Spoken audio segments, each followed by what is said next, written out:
사람됨을 기르는 것은 새벽부터 시작합니다. 조선시대에는 해가 뜨기도 전에 일어나 스스로를 돌아보고 학문을 되새기며 마음을 굳게 다지는 선비들이 있었습니다. 이들이 새벽녘에 읊조렸던 세 가지 명언은 지식과 실천, 그리고 자기 반성의 중요성을 강조하며 조선 왕조의 풍요로운 학문적 유산과 함께 살아 숨쉬었습니다.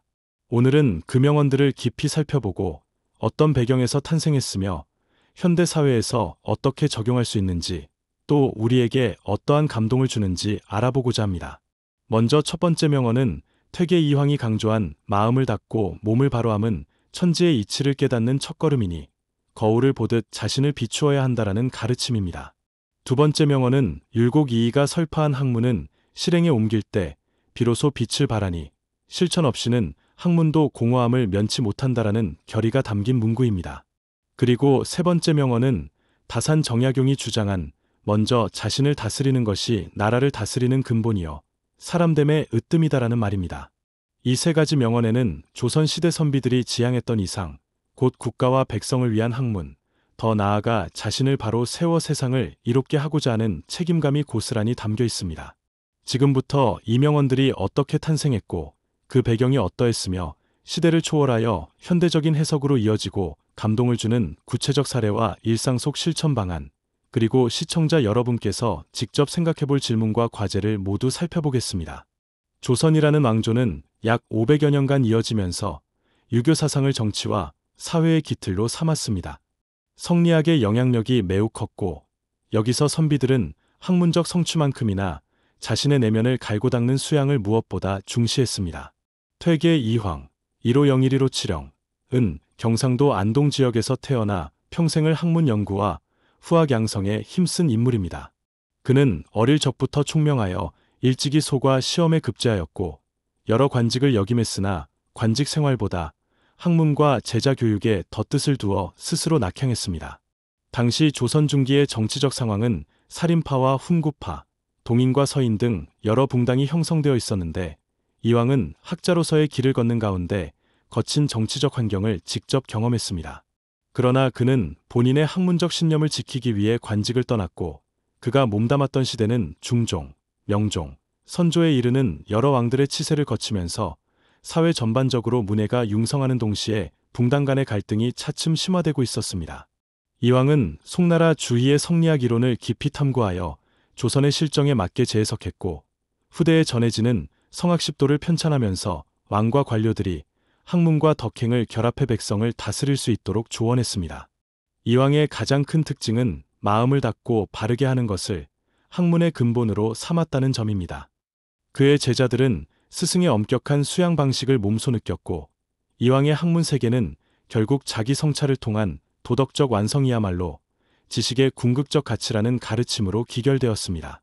이처럼 이황은 살던 시대의 정치 혼란 속에서도 학문을 놓지 않았고 인재들을 기르며 그 깊은 학문적 통찰을 바탕으로 후세에 큰 영향을 끼친 바 있습니다. 두 번째 명언을 남긴 율곡이이 1536-1584는 강릉 오죽헌에서 태어나 일찍이 신동 소리를 들으며 성장했습니다. 그는 열몇 살의 어린 나이로 이미 경전을 속독했고 깊게 사색한 기록을 남겼습니다. 훗날 과거에 급제하여 관직에 들어갔을 때 조정의 혼란을 바로잡고자 여러 상소문을 올리며 개혁 정책을 제안했으나 붕당의 갈등으로 뜻을 완전히 펼치지 못했습니다. 그럼에도 이인은 실천적인 학문이 중요하다고 강조했고 학문은 바로 실천으로 나아가야 하며 이를 통해 백성의 삶을 안정시키고 국가를 튼튼하게 해야 한다라는 주장을 거듭 피력했습니다. 그가 살던 시기에는 명종 말에서 선조 초로 이어지는 때로 외세의 위협과 내부 정치의 불안이 컸습니다. 무엇보다 임진왜란이 코앞으로 다가오던 시대적 흐름 속에서 국방과 인재 양성의 시급함을 호소했는데 이는 그가 주장한 군사개혁안과 사회개혁안에서 두드러지게 드러납니다. 이인은 학문은 결코 책상머리에서 끝나서는 안 되며 그것이 백성들의 실제 생활과 국방, 경제 등 다방면에 구체적으로 적용되어야 한다고 역설했습니다. 이러한 이이의 철학은 그가 저술한 여러 문헌과 상소문에서 확인할 수 있으며 후대의 정치가들과 학자들에게 커다란 기감이 되었습니다. 세 번째 명언을 남긴 다산 정약용 1762에서 1836은 조선 후기의 실학자로서 오랜 유배 생활을 통해 방대한 저술을 남긴 인물입니다. 정약용의 생애는 순탄치 않았습니다. 천주교 박해가 거세졌던 시기에 가족, 친인척의 연루로 인해 강진과 여러 지역에서 유배를 전전했지만 그 고난의 기간에도 흔들림 없이 학문 연구를 이어갔고 수많은 저술을 남기며 민생개혁과 제도 개선 방안을 제시했습니다. 정약용의 시대적 상황은 영조, 정조, 순조로 이어지는 왕권의 흐름 속에서 서학, 천주교의 유입과 신분제 문제, 농업 경제의 여러 구조적 모순으로 인해 백성들의 생활이 점차 피폐해져 가던 시기였습니다. 그는 지방 관아에서 백성의 억울함을 직접 조사하고 제도의 맹점을 면밀히 파악하며 현실에 맞는 개혁안을 끊임없이 고민했습니다. 그러면서도 가장 중요한 것은 자기를 다스리는 것, 곧 자신을 통제할 줄 아는 덕성이라 말하며 모든 통치는 개인의 내면적 수양에서부터 출발해야 한다고 강조했습니다. 이것이 바로 그의 명언, 먼저 자신을 다스리는 것이 나라를 다스리는 근본이요 사람됨의 으뜸이다에 고스란히 담겨 있습니다. 정약용의 사상은 실학의 기틀을 확립했고 정치, 경제, 법, 윤리에 이르는 방대한 영역에 걸쳐 체계적인 저술들을 남긴 덕분에 후대에 큰 지적 자산으로 전해졌습니다. 그가 남긴 목민심서, 경세유표, 흠음신서 등의 저작은 백성을 위한 정치와 공정한 사법, 실사구시 정신의 결정판으로 널리 알려져 있습니다. 이러한 인물들의 생애와 명언이 탄생하게 된 배경에는 무엇보다 조선시대의 정치, 사회, 문화적 맥락이 크게 작용했습니다. 먼저 정치적으로는 유교 이념이 지배적인 상황에서 왕권 강화와 함께 살인파가 권력을 장악해 나가는 시기였고 당쟁으로 인한 관료들의 분열이 심각했습니다. 사회적으로는 반상제도가 고착되어 양반, 중인, 상민, 천민에 이르는 위계 질서가 존재했으나 사상적으로는 각종 유학적 해석이 분화하고 실학 등 새로운 학문 경향이 나타나며 변화의 움직임이 서서히 일고 있었습니다. 문화적으로는 한글 창제로 인한 문학과 예술의 발달, 중국을 통해 들어오는 외국 문물의 영향 등이 맞물려 지식층에게 다양한 사유의 가능성을 열어주었습니다. 이에 따라 선비들은 더욱 치열하게 학문을 닦고 국가 경영에 대한 논의를 이어갔습니다. 자신이 옳다고 믿는 바를 관철하기 위해 사직서를 올리거나 때로는 낙향하여 후학을 기르는 길을 택하기도 했습니다. 이 시기에는 성리학의 형이상학적 측면이 강조되어 개인의 내면 수양을 중시했지만 외부의 침략과 사회적 혼란이 심화되면서 현실적 개혁과 문제 해결 방안을 요구하는 목소리가 점차 커졌습니다. 이에 따라 학문 연구도 점차 실천과 밀접하게 맞물리게 되었고 그 과정에서 마음을 닦는 이황의 깊이 있는 성찰, 실천하는 학문을 외친 이이의 진취성, 자신을 다스림으로써 세상을 바로잡아야 한다는 정약용의 실학 정신이 꽃피우게 되었습니다. 이처럼 당대 사회, 정치, 문화가 복합적으로 작용한 역사적 배경 안에서 조선 선비들의 명언은 어떻게 살아야 하는가라는 근본적인 질문에 대한 답을 주었습니다. 여기서 좀 더 구체적으로 조선 후기에 이르면 사족이라 불리는 양반 지주층과 하층민 간의 격차가 더욱 커졌고 농민 봉기가 점차 늘어났으며 서학과 같은 외래 사상의 유입으로 인해 전통 유교 질서가 흔들리는 현상도 나타났습니다. 이런 도전에 맞서 전통 유학을 지키려는 움직임과 새로운 학문으로 개혁을 모색하려는 움직임이 공존했는데 이 시기의 선비들은 대체로 후자를 긍정적으로 수용하거나 적어도 일정 부분 인정하면서도 근간인 유교 윤리를 지키려는 노력을 이어갔습니다. 동시에 문화적 측면에서도 회화, 문학, 과학, 의학 등이 발달하며 학자들에게 풍부한 지적 탐구의 장이 열렸습니다. 이러한 환경 속에서 정약용 같은 실학자는 과학기술과 제도 개혁을 역설하고 성우이익이나 담원 홍대용 등도 합리적 사고를 통해 백성들이 좀 더 나은 삶을 살 수 있는 방안을 강구했습니다. 그러나 여전히 조선 사회에서는 선비라 하면 내면의 수양을 강조하는 성리학적 전통을 중시했기에 학자라면 스스로를 갈고 닦는 자세가 필수 불가결한 미덕이었습니다. 그렇기에 이황, 이이, 정약용이 각각 다른 시대적 배경 속에서도 한 목소리로 자신을 바로 세우는 것, 그리고 그 바탕에서 학문과 실천을 결합하는 것의 중요성을 노래할 수 있었던 것입니다. 이런 풍부한 역사적 맥락과 인물들의 생애를 토대로 이제 우리는 이 세 가지 명언을 현대적으로 어떻게 해석할 수 있는가를 살펴볼 필요가 있습니다. 첫 번째 이황의 명언인 마음을 닫고 몸을 바로함은 천지의 이치를 깨닫는 첫걸음이니 거울을 보듯 자신을 비추어야 한다는 오늘날에도 개인의 정신건강과 자기 개발 측면에서 충분히 의미를 지니고 있습니다.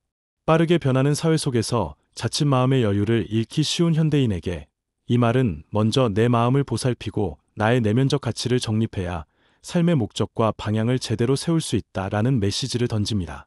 두 번째 율곡 이이의 학문은 실행에 옮길 때 비로소 빛을 발하니 실천 없이는 학문도 공허함을 면치 못한다는 지식이 넘쳐나는 정보화 시대에 특히 유효합니다. 스마트폰과 인터넷을 통해 방대한 지식을 접할 수 있게 되었지만 그 지식을 활용하지 못하면 결국 허무함만 남게 됩니다. 이이의 가르침은 알고 있는 것과 행동으로 옮기는 것의 간극을 줄여야 한다고 강조합니다. 단순히 많은 정보를 습득하는 것에 그치지 않고 실제 삶과 업무, 사회 개선을 위해 그 지식을 써야 진정한 의미를 얻는다는 것입니다. 세 번째 다산 정약용의 먼저 자신을 다스리는 것이 나라를 다스리는 근본이요. 사람됨의 으뜸이다는 현대 사회에서도 다양하게 해석될 수 있습니다. 정치인이든 기업인이든 아니면 개인의 작은 모임의 리더이든 조직을 운영하는 사람이 자신의 내면을 통제하고 올바른 가치를 지녀야만 팀이나 공동체를 제대로 이끌 수 있다는 교훈입니다. 또한 개인이 가정과 직장에서 바른 태도를 유지함으로써 주변 사람들에게 선한 영향력을 미치고 사회 전체에 긍정적인 변화를 끌어낼 수 있다는 점을 시사합니다. 더 나아가 이 명언은 개인의 윤리적 책임이 얼마나 중요한지를 새삼 상기시키며 모든 제도와 정책의 출발점이 결국 인간이라는 사실을 일깨웁니다. 이러한 현대적 해석을 사회 이슈와 연결해보자면 첫째로 빠른 기술 발전으로 인한 정보 홍수와 SNS상의 과도한 경쟁으로 심리적 스트레스와 불안이 커지는 문제를 들 수 있습니다. 이황의 명언은 마음 챙김의 중요성을, 이이의 명언은 배운 지식을 바탕으로 자신을 지혜롭게 보호하고 행동해야 함을, 정약용의 명언은 나 자신을 바로 세우면서 타인과 협력하고 공동체를 형성할 책임이 있음을 일깨워줍니다. 둘째로 정치적 양극화와 갈등이 극심해지는 현 상황에서 지도자와 구성원 모두가 자신을 다스리는 것을 우선하고 단순히 말에 그치지 않고 책임 있는 행동으로 이어져야 함을 역설합니다. 셋째로 환경오염과 기후변화 문제에도 이 명언들을 적용할 수 있습니다. 내 생활 습관부터 돌아보고 배운 지식을 실제 실천으로 옮기며 궁극적으로는 지구 환경을 지키기 위해 개인이 먼저 마음을 다잡고 주변을 변화시켜 나가는 의지가 중요하다는 메시지를 전합니다. 이처럼 현대인의 여러 사회 이슈와 맞닿아 있다는 점에서 조선 선비들의 통찰은 예나 지금이나 변함없이 빛을 발합니다. 이제 이 명언들이 어떻게 실제로 감동을 주고 삶을 바꿔 놓았는지 구체적인 사례를 세 가지 살펴보겠습니다. 첫 번째 사례는 학업에 지친 한 청년의 이야기입니다. 이 청년은 대학에 진학했지만 전공이 적성에 맞지 않아 매일 진로 고민에 시달렸습니다. 인터넷에서 수많은 정보를 접하며 다양한 진로를 고민했으나 어떤 결정을 해도 자신이 옳게 가고 있는지 확신이 서지 않았습니다. 그러다 어느 날 이황의 명언을 읽게 되었는데 마음을 닫고 몸을 바로함은 천지의 이치를 깨닫는 첫걸음이니 거울을 보듯 자신을 비추어야 한다라는 문구가 머릿속에 깊이 박혔습니다. 청년은 마음의 동요를 잠시 멈추고 자신에게 진정으로 중요한 가치가 무엇인지 적어내려가 보기로 했습니다. 매일 새벽 일찍 일어나서 간단한 명상과 독서를 하면서 마음을 정돈했고 스스로에게 내가 진정 좋아하는 분야는 무엇이고 왜 좋아하는가를 질문했습니다. 그렇게 꾸준히 마음을 닦는 과정을 거치다 보니 결국 자신이 관심 있었던 교육 분야로 전과를 결심하게 되었고 새로운 길에서 좀 더 안정되고 집중력 있는 학업 생활을 이어갈 수 있었습니다. 이 과정을 통해 청년은 아무리 정보가 넘쳐나도 결국 본인의 내면이 준비되어 있지 않으면 흔들릴 수밖에 없다는 깨달음을 얻었습니다.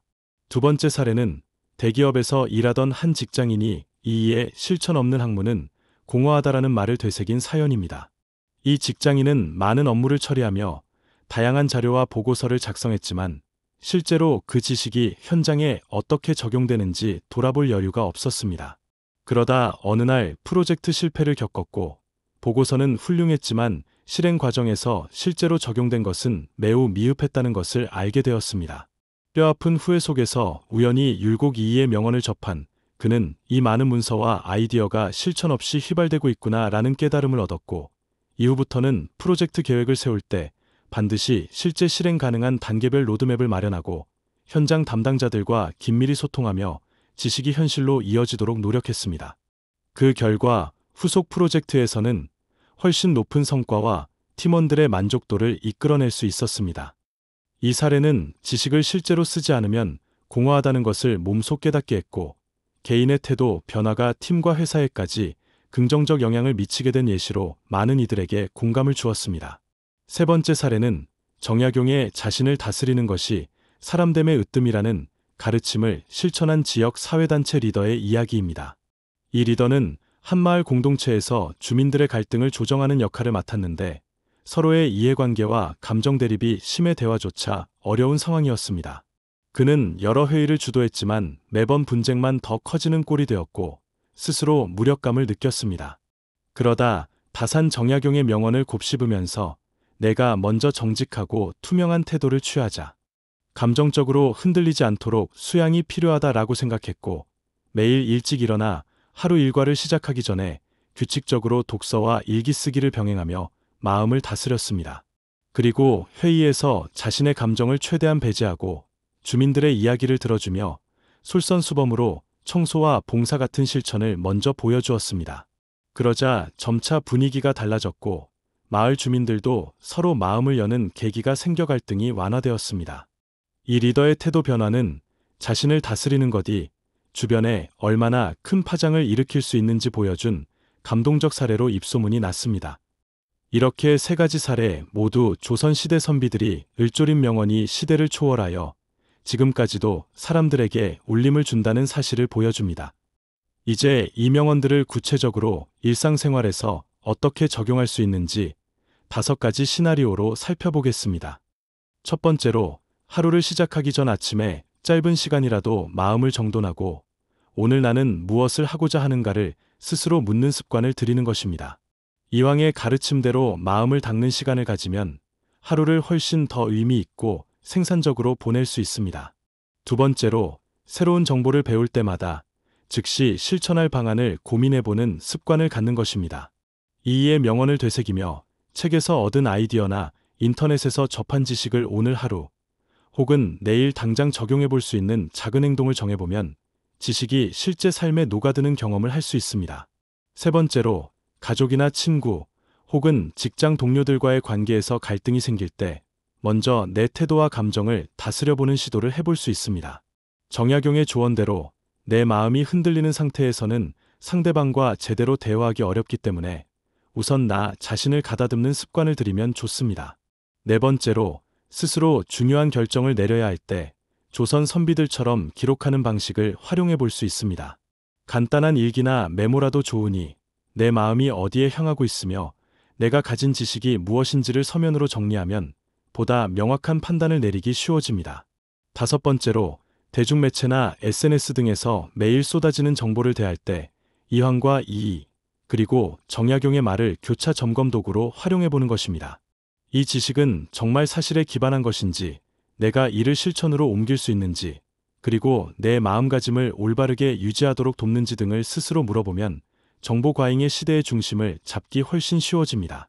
이상 5가지 시나리오는 우리의 평범한 일상 안에서 얼마든지 실천할 수 있는 구체적 예시로서 조선 선비들의 지혜가 지금 이 순간에도 숨쉬고 있음을 실감케 합니다. 이제 이 영상을 시청하시는 분들이 직접 참여하고 생각해볼 질문 5가지와 과제 3가지를 제안드리겠습니다. 첫 번째 질문은 나는 오늘 아침에 내 마음을 어떤 방식으로 돌보고 시작했는가? 입니다.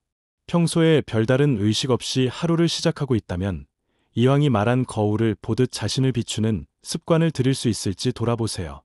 두 번째 질문은 내가 지금 배운 지식 혹은 정보 가운데 곧바로 적용할 수 있는 한 가지는 무엇인가? 입니다. 이인은 늘 실천의 중요성을 강조했는데 이 질문을 통해 늘어나는 지식을 실제로 활용해 볼 계기를 만들어 보시면 좋겠습니다.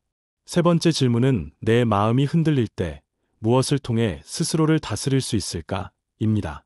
이는 정약용의 명언에서 출발하는 질문으로 스스로를 다스리는 구체적 방법을 찾고 지속적으로 실행하는 데 도움이 될 것입니다. 네 번째 질문은 내가 속한 조직, 가족 혹은 모임에서 내가 먼저 솔선수범할 수 있는 작은 일은 무엇인가? 입니다. 리더십은 거창한 것만이 아니라 작은 실천에서도 시작될 수 있다는 사실을 잊지 마시기 바랍니다. 다섯 번째 질문은 내가 지금 겪고 있는 가장 큰 고민을 조선 선비들이라면 어떤 관점으로 바라볼까? 입니다. 이 질문은 역사적 지혜를 오늘날의 문제에 비추어 보는 색다른 시각을 열어줄 수 있습니다. 그리고 세 가지 과제입니다. 첫 번째 과제는 일주일간 매일 아침 짧은 시간이라도 정적 명상을 하고 그날의 목표를 한 문장으로 기록하기입니다. 이를 통해 이황의 마음을 닦는 과정을 체험해 볼 수 있습니다. 두 번째 과제는 한 권의 책이나 한 편의 강의 등에서 얻은 지식을 곧바로 적용해 볼 수 있는 구체적 실천 계획을 작성하고 실제로 일주일간 시도해 보기입니다. 이인은 알기만 하고 행동하지 않으면 그 지식은 공허하다고 지적했는데 이 과제를 통해 삶의 변화를 체감해 보시길 바랍니다. 세 번째 과제는 주변 사람들과 갈등이 생기거나 어려운 문제가 발생했을 때 내 감정을 먼저 다스리는 일기를 작성하고 그 이후 갈등 해결을 위한 구체적 대화 방안을 마련해 보기입니다. 이는 정약용의 자신을 다스리는 것을 직접 실천하는 체험으로 예상보다 더 큰 효과를 느낄 수 있을 것입니다. 이처럼 질문 5가지와 과제 3가지는 조선시대 선비들의 지혜를 실제 삶에 접목할 수 있는 계기를 마련해 줍니다. 역사적 배경과 위대한 학자의 생애, 그리고 현대적 해석을 통해 우리는 조선 선비들의 명언이 여전히 유효하며 일상과 동떨어진 고전이 아니라 우리의 실존적 고민을 해결하는데 훌륭한 길잡이가 될 수 있음을 확인했습니다. 이제 지금까지 이야기한 내용을 간단히 정리해 보겠습니다. 이황, 정약용 등 조선시대를 대표하는 석학들이 강조한 마음을 닦음, 실천하는 학문, 자신을 다스림은 혼란했던 당시 정치와 사회 속에서도 흔들림 없이 학문의 길을 걸어간 인생 역정에서 비롯되었습니다. 그들은 이론만 앞세운 것이 아니라 실제로 자신들을 단련하고 백성을 위한 개혁과 제도 개선에 몰두했으며 그 정신은 오늘날 우리에게도 깊은 깨달음을 선사합니다. 이 명언들은 현대사회에서 스트레스와 정보 과잉, 정치적 갈등, 환경 오염 등 다양한 문제에 직면한 우리가 내면의 중심을 세우고 지식을 행동으로 연결하며 개인의 윤리적 책임을 자각해 공동체를 보다 나은 방향으로 이끄는 데 필요한 통찰을 제공합니다. 구독해 주시면 앞으로도 조선시대뿐 아니라 다양한 시대와 인물들의 통찰, 그리고 이를 일상에 활용할 수 있는 실제 방법들을 구체적으로 전해드릴 기회를 마련하겠습니다. 꾸준히 마음을 다스리고 배운 지식을 실천하며 자기 자신부터 바로 세우는 힘을 기르는 방법을 함께 탐구하는 과정에서 여러분은 더욱 단단해지고 주변 사람들에게도 긍정적인 변화를 전파할 수 있는 계기를 맞게 되실 것입니다. 오늘 영상이 도움되셨다면 구독과 좋아요 부탁드립니다.